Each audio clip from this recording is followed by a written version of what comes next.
air apa? Tengok ais. Bin air apa dia sikit ais? Sekejap. TO suam dengan air suam. Teo suam satu kak. Teo suam satu, air suam satu. Nak makan apa? Bin nak makan apa? Makan Makan pau. boleh ke ayam tak makan. Pakai pau daging satu.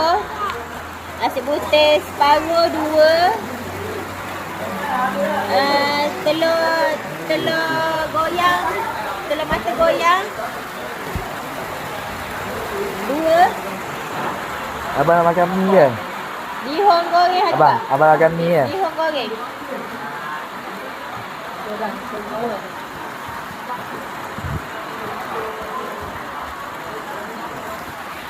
Selera mahal ni. Kak, nasi saya yang satu tu dengan telur tu, telur tak kicap pasal itu